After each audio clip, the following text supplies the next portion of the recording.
Walang epekto ang ginagawang demolisyon ng mga kumokontra kay Vice President Sara Duterte. Ayon kay dating presidential spokesperson Attorney Harry Roque, sayang lang ang mga laway nito sa kakakontra sa pondo ng Office of the Vice President at Department of Education.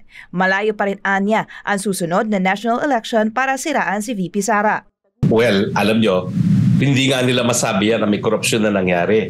Kasi inamin nila, wala talaga silang ebidensya. Malinaw na malinaw po yan. No?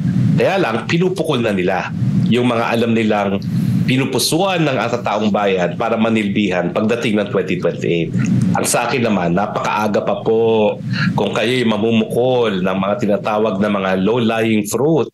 Kinakailangan po yan, malapit-lapit na sa eleksyon.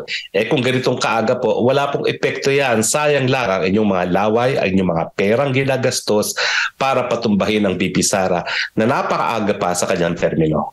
Giit pa ni Roque, hindi nila mabibinay si Vice President Sara kaugnay sa mabilis na paggastos sa 125 million pesos fund mula sa Office of the President noong December 2022 na ibinigay sa OVP bilang confidential fund.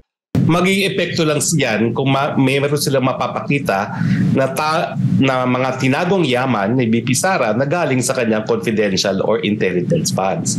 Pero paulit-ulit ko na sinasabi, hindi nila mabibinay si VP Sara. Unang-una, wala naman nakatagong yaman si VP Sara. No?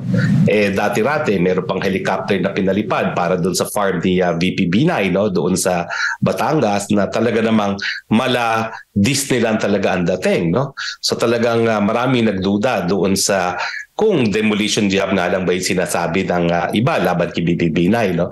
Pero ano namang tagong yaman ng maibabato nila kay VP Sara? Wala naman po. No? Bukod pa dyan ay napakaliit ang halagang involved, no?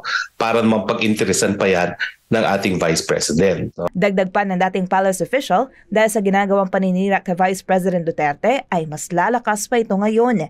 Patunay rin anya ito na nasasaktan at nahihirapan na ang makakaliwang grupo sa pag-penetrate sa education sector dahil kay VP Sara. Alam nyo kasi, yung mga pagbabato nila kay VP Sara, ito'y patunay na nasasaktan na ang mga terorista, no? Na nais talaga nilang ma-penetrate ang sistema ng edukasyon, pero nahihirapan sila habang nandyan yung balakin na ang pangalan ay VP Sara. No?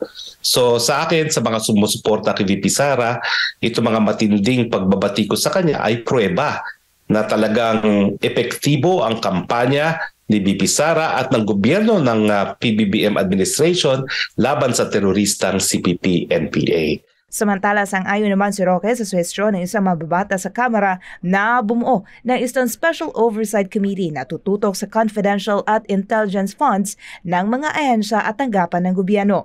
Bago naman tuluyang naipasa sa third at final reading sa Kamara ang proposed 5.768 trillion pesos na national budget sa susunod na taon, ay napagkasunduan ng mga leader sa Kamara na ilipat ang confidential and intelligence funds ng mga non-security departments sa security efforts sa West Philippine Sea. Para sa Diyos at sa Pilipinas kong mahal, ako si Val Divina Gracia, SMNI News.